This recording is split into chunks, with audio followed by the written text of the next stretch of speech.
नमस्कार। प्रादेशिक समाचार के साथ मैं प्रियंका। पहले मुख्य समाचार। वित्त मंत्री निर्मला सीतारमण आज सुबह 11 बजे संसद में करेंगी वित्त वर्ष 2022-23 का बजट पेश। झारखंड के लोगों को बजट से उम्मीद। मुख्यमंत्री हेमंत सोरेन 3 मार्च को पेश करेंगे वित्तीय वर्ष 2022-23 का राज्य का वार्षिक बजट। विधानसभा का बजट सत्र 25 फरवरी से 25 मार्च तक चलेगा। राज्य के 17 जिलों में खुलेंगे सभी स्कूल और कॉलेज। कोरोना संक्रमण में कमी के बाद राज्य आपदा प्रबंधन प्राधिकार ने दी कई कोविड प्रतिबंधों में ढील। और कोल इंडिया के कर्मचारियों का डीए मार्च तिमाही के लिए 2.5% बढ़ा। 2,39,000 से अधिक कर्मचारियों को होगा लाभ।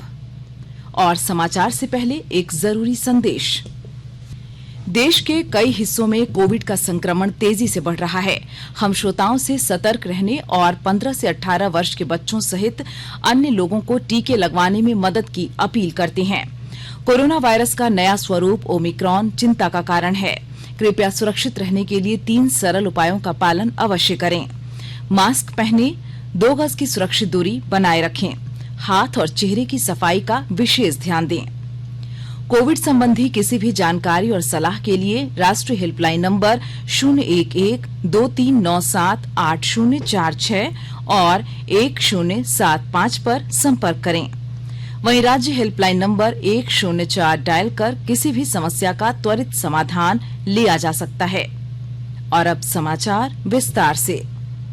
वित्त मंत्री निर्मला सीतारमण आज सुबह 11 बजे संसद में वित्त वर्ष 2022-23 का बजट पेश करेंगी।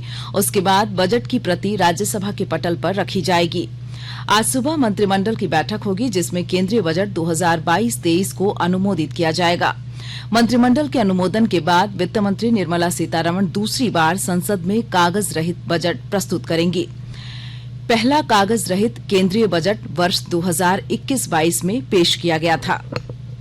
आगामी वित्त वर्ष 2022-23 में देश के सकल घरेलू उत्पाद में 8 से 8.5% की वृद्धि दर्ज हो सकती है। यह वृद्धि व्यापक टीकाकरण, आपूर्ति पक्ष के सुधारों से लाभ और नियमों में ढील, निर्यात वृद्धि और पूंजीगत खर्च को बढ़ाने के लिए राजकोषीय उपलब्धता से हासिल होगी। वित्त मंत्री निर्मला सीतारमण द्वारा कल संसद में पेश आर्थिक सर्वेक्षण 2021-22 में कहा गया है कि आने वाला वर्ष निजी क्षेत्र के निवेश में तेजी के लिए पूरी तरह से तैयार है। इसमें वित्तीय प्रणाली अर्थव्यवस्था के पुनरुद्धार में सहायता प्रदान करने के लिए अच्छी स्थिति में है। वर्ष 2022-23 के लिए विकास अनुमान इस धारणा पर आधारित है कि भविष्य में अर्थव्यवस्था पर महामारी का असर नहीं होगा। मॉनसून सामान्य रहने की आशा है। 2020-21 में 7.3% तक आने के बाद 2021-22 में भारतीय अर्थव्यवस्था के वास्तविक रूप से 9.2% बढ़ने का अनुमान है। झारखंड विधानसभा का बजट सत्र 25 फरवरी से 25 मार्च तक चलेगा। पहले दिन राज्यपाल रमेश बैस का सदन में अभिभाषण होगा। वहीं हेमंत सरकार 3 मार्च को वित्तीय वर्ष 2022-23 का वार्षिक बजट पेश करेगी। इससे पूर्व 2 फरवरी को अनुपूरक बजट पेश होगा। बजट सत्र में कुल 17 कार्य दिवस होंगे। 27 फरवरी और मार्च 6, 14 और 21 तारीख को मुख्यमंत्री का प्रश्नकाल होगा। सभी विभागों ने बजट को लेकर तैयारियां शुरू कर दी हैं। बोकारो में पूर्व भाजपा प्रदेश अध्यक्ष सह पूर्व सांसद रविंद्र राय पर हुए जानलेवा हमले के विरोध में चतरा में भाजपा नेताओं और कार्यकर्ताओं ने राज्य सरकार के विरुद्ध नारेबाजी करते हुए मुख्यमंत्री हेमंत सोरेन का पुतला फूंका है। इसके साथ भाजपा सदस्यों ने मुख्यमंत्री हेमंत सोरेन के कार्यकाल में प्रदेश में कानून व्यवस्था पूरी तरह ध्वस्त होने का गंभीर आरोप लगाया है। राज्य में कोरोना के नए संक्रमितों की संख्या में कमी आई है। पिछले 24 घंटों में 638 संक्रमितों की पहचान हुई है, जबकि 1,874 मरीज स्वस्थ हुए हैं। राज्य में सक्रिय मामलों की संख्या 5,301 है। झारखंड में कोरोना से स्वस्थ होने की दर 97.53% और मृत्यु दर 1.23% है। सरकार ने लोगों से कोविड उपयुक्त व्यवहार का नियमित पालन करने और सतर्कता बरतने की अपील की है। राष्ट्रव्यापी टीकाकरण अभियान के अंतर्गत अब तक 166 करोड़ 59 लाख से अधिक कोविड रोधी टीके लगाए जा चुके हैं। कल 53 लाख से अधिक टीके लगाए गए। केंद्रीय स्वास्थ्य मंत्रालय ने कहा, पहली टीके के रूप में 94 करोड़ 17 लाख से अधिक और 71 करोड़ 17 लाख से अधिक दूसरी टीके के रूप में दी गई है। मंत्रालय ने बताया कि पात्र लाभार्थियों को अब तक 1 करोड़ 24 लाख से अधिक एहतियाती टीके दिए जा चुके हैं। अब तक 4 करोड़ 65 लाख से अधिक बच्चों को कोविड-19 टीके मिल चुके हैं। खूंटी जिले के मुरहू प्रखंड अंतर्गत कुदा पंचायत के जिगरी गांव में स्वास्थ्य शिविर का आयोजन किया गया और ब्यौरा दे रही हैं हमारी खूंटी संवाददाता। खूंटी जिले के मुरहू प्रखंड अंतर्गत कुदा पंचायत के जिगरी ग्राम में स्वास्थ्य जांच शिविर का आयोजन किया गया। शिविर में विशेष रूप से प्राथमिक स्वास्थ्य जांच की सुविधा, आई केयर वाहन के माध्यम से आंखों की जांच की गई एवं दवाइयों का वितरण किया गया। विशेष रूप से बीपी, शुगर आदि की जांच की गई। साथ ही आई केयर वाहन के माध्यम से लगभग 25 लोगों की आंखों की जांच कर उनमें से दृष्टि दोष व अन्य आंख की बीमारियों से ग्रसित लोगों को चिन्हित किया गया। खूंटी उपायुक्त द्वारा निर्देशित किया गया कि समय समय पर सुदूर क्षेत्रों में चिकित्सकों की मदद से स्वास्थ्य शिविरों का आयोजन किया जाए। ज्योत्सना शीला, आकाशवाणी समाचार, खूंटी। आकाशवाणी के ताजा तरीन समाचारों के लिए आप हमारी वेबसाइट newsonair.com पर लॉग ऑन कर सकते हैं। ताजा समाचार Twitter handle @AIR news alerts और Facebook page All India Radio news पर भी उपलब्ध है। आप प्रादेशिक समाचार एकांश के Twitter handle @AIR news_ Ranchi और फेसबुक, इंस्टाग्राम पेज तथा YouTube channel AIR news Ranchi पर भी हमारे बुलेटिन सुन सकते हैं। प्रादेशिक समाचार आप आकाशवाणी रांची से सुन रहे हैं और अब पेश है कोरोना से बचाव के कुछ संदेश।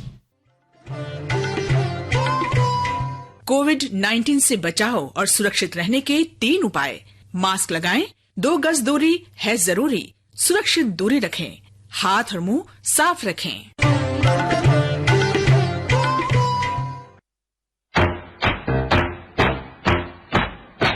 चलो मिलकर एक शुरुआत करें, चलो एक फैसला आज करें, मास्क नहीं तो टोकेंगे, कोरोना को रोकेंगे, चलो एक वादा करते हैं, चलो कुछ वादा करते हैं, मास्क नहीं तो टोकेंगे, कोरोना को रोकेंगे। भारत सरकार द्वारा जनहित में जारी। प्रादेशिक समाचार में आपका एक बार फिर से स्वागत है। झारखंड में लगातार बढ़ते कोरोना संक्रमण में आई कमी के बाद कल हुई राज्य आपदा प्रबंधन प्राधिकार की बैठक में कई कोविड प्रतिबंधों में ढील दी गई। मुख्यमंत्री हेमंत सोरेन की अध्यक्षता में राज्य में स्कूल एवं कॉलेजों को नियमित रूप से खोलने पर सहमति बनी। विस्तृत जानकारी के साथ हमारे संवाददाता की एक रिपोर्ट।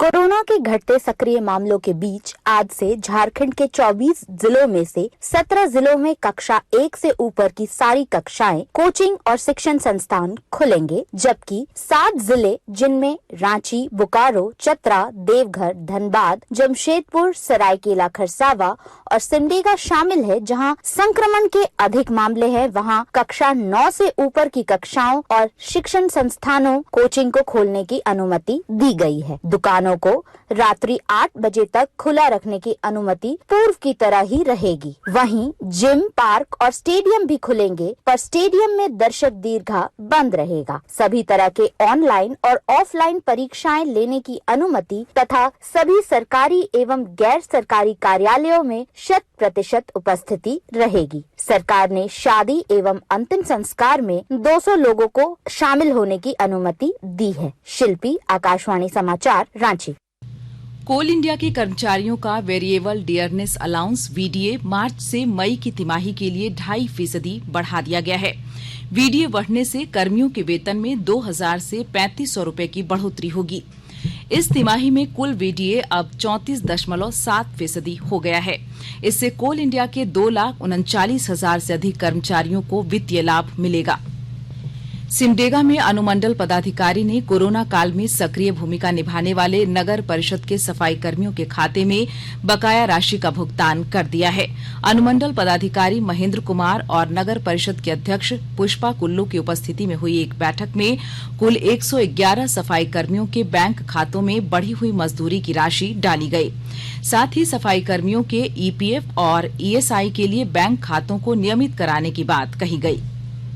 लातेहार जिले में पुलिस अधीक्षक अंजनी अंजन को मिली गुप्त सूचना पर पुलिस ने छापेमारी कर 2 अफीम तस्करों को गिरफ्तार किया। पुलिस ने इनके पास से 6 किलो अफीम के साथ 25,10,000 रुपए नकद बरामद किए हैं। सोमवार को प्रेस वार्ता में अभियान एएसपी विपुल पांडे ने बताया कि एसपी को मिली गुप्त सूचना के आधार पर बालूमाथ और हेरहंज पुलिस की टीम ने हेरहंज थाना अंतर्गत सलैया गांव से छापेमारी कर अफीम बरामद किया। पुलिस ने दोनों तस्करों को गिरफ्तार कर जेल भेज दिया। आईआईटी आईएसएम धनबाद में पीएचडी और पीजी के छात्रों के लिए एक नया कोर्स डिजाइन किया गया है। इस कोर्स का नाम इंटीग्रेटेड पीएचडी प्रोग्राम होगा। इसके तहत छात्र अब पीजी और पीएचडी की पढ़ाई एक साथ कर सकेंगे। सीनेट में इस नए कोर्स की स्वीकृति के बाद संस्थान के बोर्ड सदस्यों ने इस कोर्स को नए सत्र से शुरू करने की मंजूरी दे दी है। सिमडेगा जिले में टीबी जागरूकता विशेष अभियान के तहत उपायुक्त सुशांत गौरव और सिविल सर्जन डॉक्टर पीके सिन्हा ने 6 जागरूकता वाहन रवाना किए। इनके माध्यम से जिले में लोगों को टीबी के इलाज के लिए प्रेरित किया जाएगा। भारत सरकार ने वर्ष 2025 तक देश को टीबी की बीमारी से मुक्त करने का निर्णय लिया है। मौके पर उपायुक्त ने कहा कि अभियान के तहत हर टोले में टीबी के मरीजों की खोज करते हुए उनका निःशुल्क उपचार किया जाएगा। स्वास्थ्य चिकित्सा शिक्षा एवं परिवार कल्याण विभाग द्वारा कल सरायकेला जिले के राजनगर सामुदायिक स्वास्थ्य केंद्र में स्पर्श कुष्ठ जागरूकता कार्यक्रम चलाया गया। स्पर्श कुष्ठ जागरूकता अभियान के तहत सभी एएनएम स्वास्थ्य कर्मियों द्वारा आगामी 13 फरवरी तक सभी गांवों में ग्राम सभा के माध्यम से कुष्ठ पीड़ितों की पहचान की जाएगी। चिकित्सा पदाधिकारी ने बताया कि उन्हें चिन्हित करने के साथ निःशुल्क चिकित्सीय जांच, उपचार एवं दवाइयां दी जाएंगी। भारत के जाने माने हॉकी गोलकीपर पीआर श्रीजेश को वर्ष 2021 में उनके प्रदर्शन के लिए प्रतिष्ठित world games athlete of the year चुना गया है। वे यह सम्मान पाने वाले केवल दूसरे भारतीय हैं। 2020 में भारतीय महिला हॉकी कप्तान रानी रामपाल वर्ष 2019 में अपने प्रदर्शन के लिए यह सम्मान जीतने वाली पहली भारतीय थीं। श्रीजेश भारतीय पुरुष हॉकी टीम के पूर्व कप्तान और टोक्यो ओलंपिक में कांस्य पदक जीतने वाली टीम के सदस्य रहे हैं। 33 वर्षीय श्रीजेश इस पुरस्कार के लिए मनोनीत होने वाले एकमात्र भारतीय खिलाड़ी थे और अंतर्राष्ट्रीय हॉकी संघ ने उनके नाम की सिफारिश की थी। अक्टूबर में FIH स्टार्स अवार्ड्स में श्रीजेश को 2021 के लिए गोलकीपर ऑफ द ईयर चुना गया था। श्रीजेश ने 244 अंतर्राष्ट्रीय मैचों में भारत का प्रतिनिधित्व किया है। भारत की महिला हॉकी टीम ने कल ओमान के मस्कट में चीन को 7-1 से हराकर FIH प्रो लीग हॉकी में अपना अभियान शुरू किया। शर्मिला देवी को प्लेयर ऑफ द मैच घोषित किया गया। प्रतियोगिता में आज फिर भारत का मुकाबला चीन से होगा। यह मैच भारतीय समयानुसार शाम 4:30 बजे खेला जाएगा। और आइए अब सुनते हैं अखबारों की सुर्खियां। राज्य से प्रकाशित अधिकांश अखबारों ने राज्य में रांची समेत राज्य के 7 जिलों में कक्षा 9वीं से तथा 17 जिलों में पहली से सभी कक्षाएं खुलने की खबर को प्रमुखता से प्रकाशित किया है। प्रभात खबर ने लिखा है 17 जिलों में पहली कक्षा से व रांची समेत 7 जिलों में 9वीं से खुलेंगे शिक्षण संस्थान। दैनिक हिंदुस्तान लिखता है झारखंड विधानसभा का बजट सत्र 25 फरवरी से। दैनिक भास्कर की सुर्खी है नगर आयुक्त ने सुबह 10 बजे से ही दुकानों और भवनों को सील करने का आदेश दिया। दैनिक जागरण का शीर्षक है कालू लामा की हत्या के 5 आरोपित गिरफ्तार। रांची एक्सप्रेस ने लिखा है झारखंड में कल से बदलेगा मौसम का मिजाज।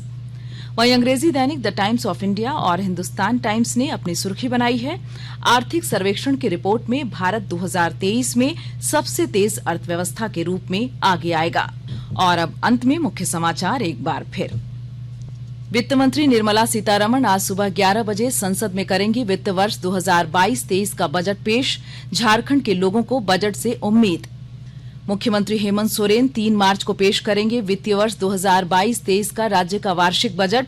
विधानसभा का बजट सत्र 25 फरवरी से 25 मार्च तक चलेगा।